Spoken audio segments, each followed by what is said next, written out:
MS Dhoni के master चाल से सीएसके का प्लेऑफ में पहुंचना हुआ पक्का, मगर यहां फंस जाएगी सीएसके।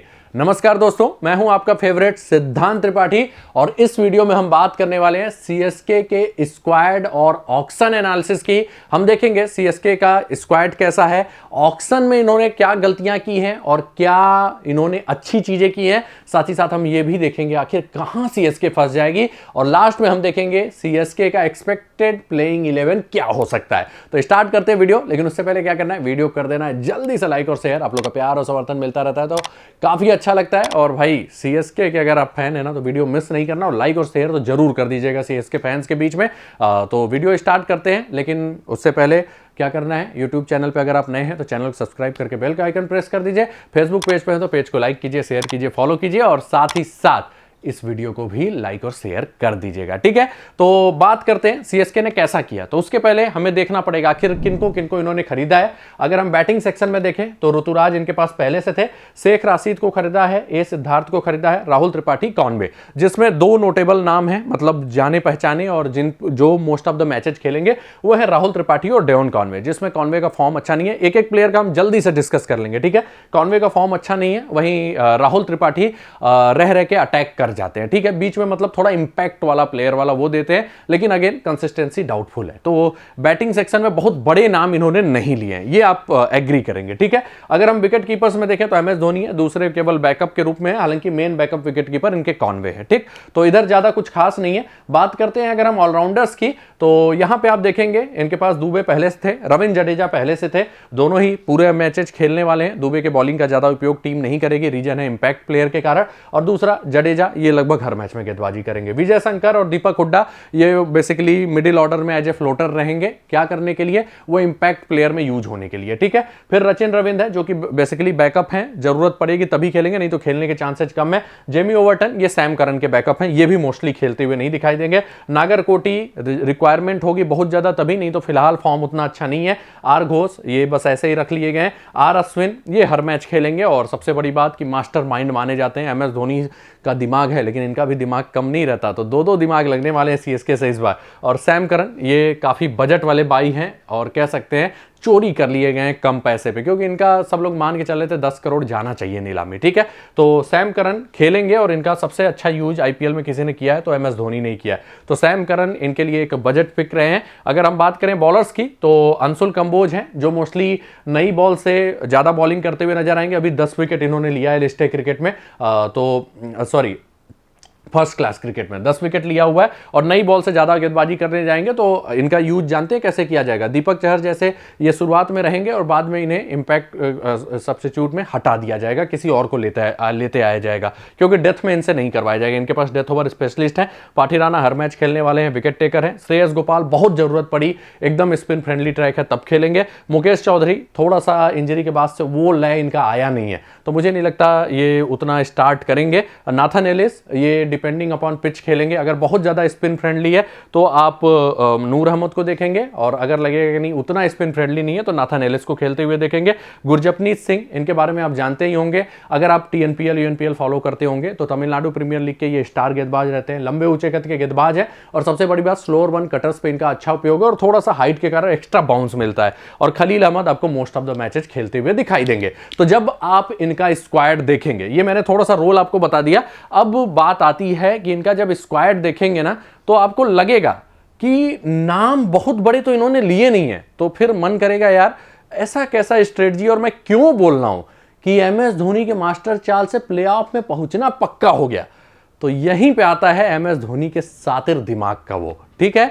एमएस धोनी ने इतना कर दिया है कि प्लेऑफ में तो ये टीम पक्का पहुंचेगी और 1-2 मैच और वहां से अगर इन्होंने अच्छा खेल दिया तो फिर जीत भी सकती है ये टीम। हां, ऑन द पेपर ये स्क्वाड बहुत अच्छा नहीं है, मतलब ऐसा देखते ही लग जाए कि कोई चैंपियन वाला स्क्वाड है, वैसा नहीं है। लेकिन जानते हैं यहां पे क्या है, एमएस धोनी परिस्थितियों के हिसाब से टीम सेलेक्ट करते हैं। अब 14 मैचेज होते हैं, ठीक, उसमें से 7 मैचेस तो होम ग्राउंड पे खेलने हैं इनको, और एमएस धोनी की कृपा है, पॉपुलैरिटी है इतना कि बीसीसीआई भी चाहती है कि भाई एमएस धोनी के जो होम ग्राउंड है उस पर ज्यादा मैचेज होते रहें। तो क्या होता है, ये प्लेऑफ में भी मैचेज अगर सीएसके पहुंचेगी तो उनका होम ग्राउंड पे हो जाएगा और फाइनल भी हो सकता है वहां पे, ठीक। तो असली लोचा यहीं पे है। तो MS धोनी जानते हैं कि CSK को मोस्ट ऑफ द मैचेज ना कहां खेलना है, M चिदम्बरम स्टेडियम में खेलना है। और सबसे बड़ी बात कि वहां पे पिचेज कैसी होंगी वो MS धोनी के हिसाब से तय होगा। और CSK ने जब भी अच्छा किया है जानते हैं क्या है, तब मोस्टली यहां पे स्पिन फ्रेंडली ट्रैक होता है। और ये आप लिख के ले लीजिए, जिस हिसाब से ये स्क्वाड का सिलेक्शन हुआ है, स्पिन फ्रेंडली ट्रैक्स ही लोगों को मिलने वाला है, बैटिंग फ्रेंडली नहीं मिलेगा। लास्ट सीजन बैटिंग फ्रेंडली मिल रहा था, लेकिन मुझे लगता है इस बार बैटिंग फ्रेंडली नहीं मिलेगा, क्योंकि अश्विन के ऊपर ये टूटे हैं। वहां पे CSK क्या करती है, बहुत ज्यादा पैसे किसी पे नहीं खर्च करना चाहती, लेकिन अश्विन पे टूटे हैं। नूर अहमद को जब RTM लगा ना तो 5 से डायरेक्ट 10 करोड़ इन्होंने बोला, मतलब नूर अहमद को ये भी मोस्ट ऑफ द मैचेस खिलाना चाहते हैं। तो जाहिर सी बात है कि इनका इस बार का पूरा मामला है स्पिन फ्रेंडली ट्रैक। तो हमें इस ऑक्शन में ना इनका ये नजरिया नहीं देखना चाहिए कि स्टार प्लेयर ज्यादा नहीं आए हैं, ये देखना चाहिए कि स्पिन फ्रेंडली ट्रैक के हिसाब से प्लेयर्स कैसे हैं। तो अब आपका नजरिया चेंज हो जाएगा। स्पिन फ्रेंडली ट्रैक्स के हिसाब से जैसे ही देखेंगे ना तो दुबे स्पिन के बहुत तगड़े hitter, Jadeja spin friendly tracks पे बहुत ही तगड़ा गेंदबाजी भी कर लेते हैं, प्लस बैटिंग भी ठीक ठाक करते हैं। विजय शंकर भी स्पिन ठीक खेलते हैं। दीपक हुड्डा का थोड़ा सा डाउटफुल हो चुका है आजकल वो टेक्निक। रचिन रविंद्र मोस्टली ये खेलेंगे नहीं और नीचे जाएंगे। तो अश्विन स्पिन के अच्छे प्लेयर भी हैं और सबसे बड़ी बात क्या करते हैं, गेंदबाजी टर्निंग ट्रैक पे तो आपने देखा ही है, चाहे टेस्ट मैचेस देख लीजिए चाहे जो देख लीजिए, स्टंप को टारगेट करते हैं प्लस वेरिएशंस, और ये अच्छा खासा कर जाते हैं। ठीक, नूर अहमद स्पिन फ्रेंडली ट्रैक पे अभी CPL में क्या है, टॉप विकेट टेकर रहे हैं। अब हम थोड़ा सा पेस डिपार्टमेंट देखें तो पेस डिपार्टमेंट जब आप देखेंगे ना, खलील अहमद कटर्स के लिए ज्यादा जाने जाते हैं, सैम करन कटर्स के लिए ज्यादा जाने जाते हैं, और उसके अलावा नाथन एलिस ये भी कटर्स के लिए जाने जाते हैं, गुरजपनीत सिंह भी कटर्स के लिए जाने जाते हैं। तो आपको ये जो छाप देखने को मिलेगी ना वो ये है कि इन्होंने स्क्वाड नाम के अनुसार तो किया ही नहीं है। इन्हें ये मालूम है कि मान लीजिए हम प्लेऑफ अगर हम स्पिन फ्रेंडली बनाते हैं तो भाई मोस्ट ऑफ द मैचेज हम जीतेंगे, क्योंकि स्पिन के प्लेयर हमारे पास सबसे अच्छे हैं। और अगर हमारे पास स्पिनर्स अच्छे हो जाते हैं प्लस पेसर्स जो है वो कटर्स वाले हो जाते हैं तो हम 7 में से 80 to 90% मैचेज होम में जीत गए, अवे के 1-2 मैचेज जीत गए तो हम पहुंच जाएंगे प्लेऑफ में। ठीक है, फिर हमें प्लेऑफ में भी ज्यादा चांस है मतलब कि 1 या 2 मैच चेन्नई में खेलने को मिल जाएंगे। तो अगर हम वो अच्छा कर जाते हैं तो हम चैंपियन बन सकते हैं। ठीक है, तो वैसा कुछ नजरिया रहा है। मतलब इनको वो बड़े स्टार प्लेयर से मतलब ही नहीं था, मतलब ये था कि मेरे जो मोस्ट ऑफ द मैचेज हैं उस हिसाब से मेरी टीम कैसी है, क्योंकि स्टार प्लेयर्स भले हों लेकिन स्पिन फ्रेंडली ट्रैक्स पे ना मामला आ जाता है आपकी टेक्निक स्पिन के खिलाफ कितनी अच्छी है। तो वो इन्होंने टारगेट किया है। अगर आप देखेंगे Conway one of the top player spinner के माने जाते हैं स्पिन फ्रेंडली ट्रैक्स पे ओवरसीज प्लेयर्स में। स्विप शॉट उनके पास अच्छे खासे हैं, सब कुछ है, और अभी टेस्ट मैचेज में जो भारत के खिलाफ हुआ था उसमें लय में आते हुए दिखाई दिए थे। राहुल त्रिपाठी स्पिन के बहुत तगड़े हिटर माने जाते हैं और इनके पास दुबे भी हैं जो स्पिन अच्छा खेलते हैं। MS धोनी पहले से स्पिन बढ़िया खेलते थे, हाँ थोड़ा सा उनको मिस्ट्री स्पिनर्स के अगेंस्ट दिक्कत होती है और वो उनका बैटिंग में ज्यादा मान के नहीं चल रहा हूं कि आएगा। ठीक है, वो मोस्टली नीचे ही रहेंगे। ठीक, तो स्पिन के अच्छे प्लेयर हैं इनके पास। ऋतुराज को भूलिएगा मत, one of the top domestic player माने जाते हैं स्पिन के। ठीक है, तो स्पिन के तगड़े प्लेयर हैं। बल्लेबाज अगर ऐसे देखेंगे तो नाम में छोटे हैं, लेकिन जैसे ही आप स्पिन के खिलाफ टेक्निक देखने जाएंगे ना तो वो बल्लेबाज आपको अच्छे दिखाई देने लेंगे। प्लस गेंदबाजी जो थोड़ा सा पेस डिपार्टमेंट एवरेज दिखाई दे रहा है ना वो भी फिर बढ़िया दिखने लगेगा, क्योंकि खलील अहमद कटर्स के लिए जाने जाते हैं, सैम करन कटर्स के लिए जाने जाते हैं, गुरजपनीत को भी जरूरत पड़ी तो कटर्स के लिए यूज किया जा सकता है, एलिस जब लाजवाब कटर्स फेंकते हैं। तो तैसे ही जैसे ही आप देखेंगे, क्योंकि स्पिन अटैक तो इनका अच्छा ही है, जडेजा अश्विन और नूर ये सब खेल जाएंगे। ठीक, तो फिर भैया इनकी टीम लगभग अनबीटेबल बन जाएगी। कहां पे, स्पिन फ्रेंडली ट्रैक पे, मतलब होम ग्राउंड के हिसाब से इनकी टीम बहुत अच्छी है। ठीक, मामला फंसेगा कहां, जब पिच स्पिनर्स के मुफीद नहीं होगी तो आप देखेंगे ना कि इनके पास इंपैक्ट वाले बल्लेबाज कम है। क्योंकि आजकल क्या होता है, जब बैटिंग फ्रेंडली ट्रैक होता है तो 6 ओवर में लोग 100 टारगेट कर रहे हैं यार। चाहे SRH का अप्रोच देखिए, चाहे KKR का देखिए, इवन लखनऊ दिल्ली वो भी इसी अप्रोच से आएंगे। तो 6 ओवर में लोग 100 का टारगेट कर रहे हैं और वहीं ये टीम फेल हो सकती है, क्योंकि इनके पास कंसिस्टेंट हिटर्स नहीं है। ठीक है, तो ये स्क्वाड बहुत तगड़ी है अगर इनके होम ग्राउंड को देखें, और ये कंफर्म है ये स्पिन फ्रेंडली ट्रैक बनाने वाले हैं। लेकिन ये स्क्वाड कंप्लीटली एवरेज हो जाता है। क्यों?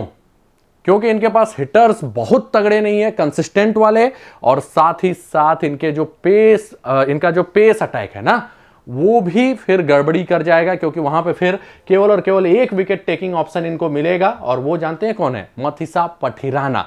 तो एक विकेट टेकिंग ऑप्शन मिलेगा। और एक और बात, जैसे ही पेस फ्रेंडली ट्रैक होगा तो ये क्या करेंगे, ये नूर अहमद को फिर नहीं खिलाएंगे। आप देखिएगा, पेस फ्रेंडली नहीं, बैटिंग फ्रेंडली ट्रैक होगा तो क्या होता है, नूर अहमद इंटरनेशनल क्रिकेट में भी ना बैटिंग फ्रेंडली ट्रैक पे एवरेज से एवरेज गेंदबाजों के अगेंस्ट स्ट्रगल करते हैं। टर्निंग ट्रैक पे खतरनाक हो जाते हैं, बैटिंग फ्रेंडली ट्रैक पे स्ट्रगल करते हैं। तो नूर अहमद भी नहीं खेलेंगे, मतलब इनके पास मिडिल ओवर में विकेट टेकिंग स्पिनर भी नहीं रहेगा।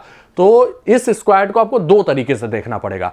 स्पिन फ्रेंडली ट्रैक पे आपको लगेगा कि इनसे अच्छा कोई ये स्क्वाड बना ही नहीं सकता था, वहां पे धोनी ने काफी भयंकर चाल चली, और धोनी ये मान के चल रहे हैं कि मुझे 50% तो पहले डोमेस्टिक लीग स्टेज वाले मैचेज यहीं खेलने हैं, उसमें अगर हम अच्छा कर जाते हैं तो हम जो टीम अपना होम वाले मैचेज मोस्टली जीत जाती है ना, वो प्लेऑफ में पहुंच जाती है। और इसीलिए मैं बोल रहा हूं कि ये स्क्वाड बहुत जबरदस्त है। अगर चेन्नई के होम ग्राउंड को देखें, और अगर हम देखें कि चेन्नई का होम ग्राउंड नहीं है, जो ऐसे अभी पाटा ट्रैक हर जगह मिल रहा है, चाहे कोलकाता चाहिए, दिल्ली जाइए, और कहीं जाइए, कहाँ चले जाइए, राजकोट चले जाइए, तो और प्लस गुजरात चले जाइए, तो वहाँ क्या है, बैटिंग ट्रैक्स मिल रहा है। तो उस ट्रैक के हिसाब से ये स्क्वाड एवरेज है, लेकिन जैसे ही होम ग्राउंड देखे ये ट्रैक बहुत अच्छा है, सॉरी ये स्क्वाड बहुत अच्छा है। तो MS धोनी ने अपना जो दिमाग लगाया है वो लगाया है किस हिसाब से, कि होम ग्राउंड पे मुझे मैचेज खेलने और उस हिसाब से मेरी टीम अच्छी होनी चाहिए, तो वहां पे अच्छी और बैटिंग फ्रेंडली पे ये मान के चल रहे हैं कि हमारे गेंदबाज अगर अच्छे लाइन लेंथ से गेंदबाजी कर जाएं, और दुबे, ऋतुराज ये सब आराम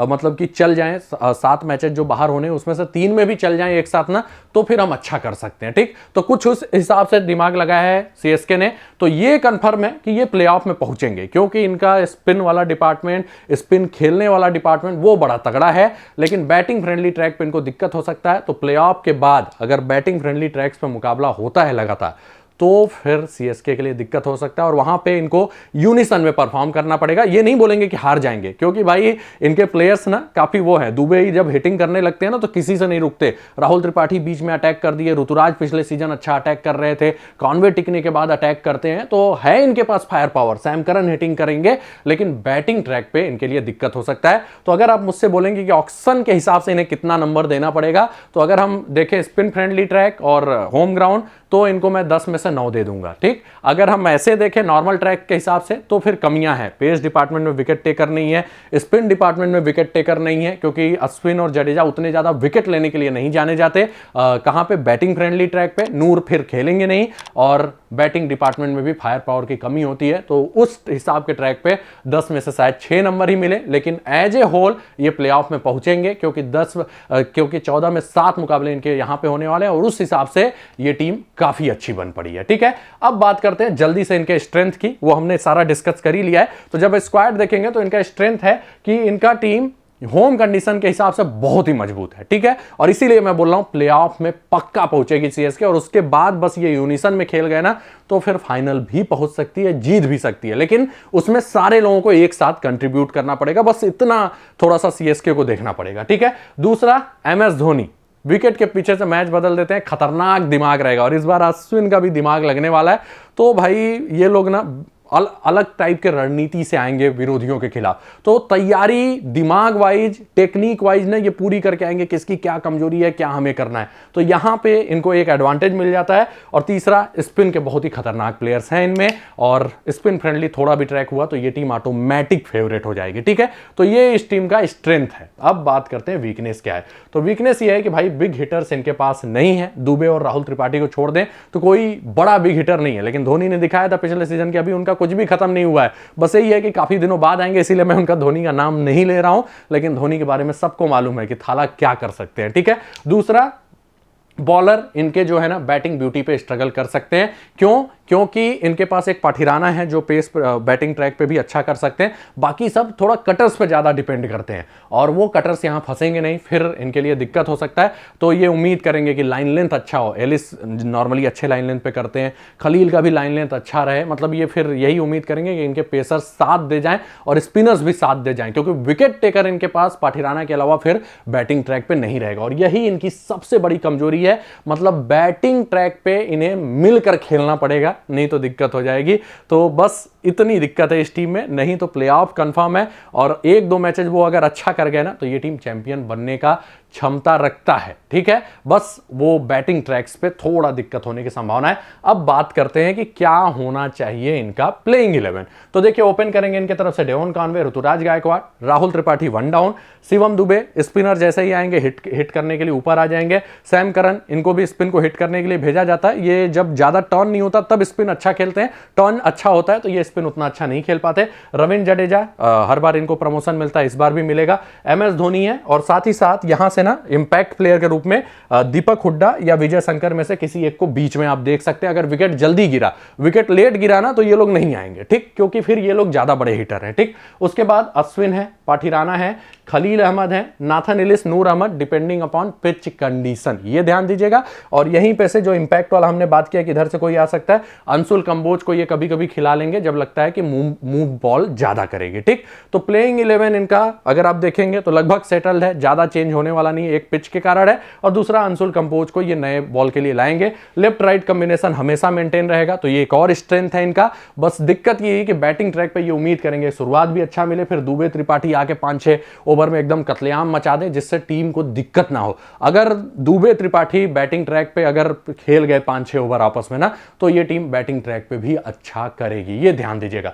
तो टीम वाकई में अच्छी है स्पिन फ्रेंडली ट्रैक पे, लेकिन बैटिंग फ्रेंडली ट्रैक पे थोड़ी कमियां रह गई हैं, और वो टीम उम्मीद करेगी कि सब साथ में चल के करें, क्योंकि MS धोनी जब रहते हैं ना तो एक्स्ट्रा मोटिवेशन वाला फैक्टर रहता है। और आप देखे होंगे जो प्लेयर कंसिस्टेंट भी नहीं रहता, T20 में बहुत बड़ा हिटर भी नहीं रहता, वो आके CSK में हिटर बन जाता है। एग्जाम्पल के लिए अपने रहाणे भैया, तो MS धोनी को मालूम है कैसे प्रदर्शन करवाना है, बस MS धोनी थोड़ा सा मोटिवेट कर देंगे ना, तो वो बैटिंग ट्रैक पे भी जो थोड़ा दिक्कत आनी है वो समाप्त हो सकती है। प्लस कई बॉलर अपना बेस्ट देते हैं MS धोनी के अंडर में, तो वो जो हम उम्मीद कर रहे हैं ना कि बैटिंग ट्रैक पे उतना शायद ना हो, लाइन लेंथ बस अच्छी होना चाहिए, तो वो शायद ऑटोमेटिक हो जाएगा, और यानी CSK अच्छा करेगी, प्लेऑफ पहुंचना लगभग कंफर्म है। बस वो बैटिंग ट्रैक वाली दिक्कत अगर खत्म कर दिया इन्होंने अपने प्रदर्शन से, लाइन लेंथ से, तो ये टीम चैंपियन बन सकती है। लेकिन वही एक डाउट है, सवालिया निशान है। तो ये है पूरा एनालिसिस, होपफुली आपको पसंद आएगा। वीडियो को लाइक और शेयर जरूर करिएगा,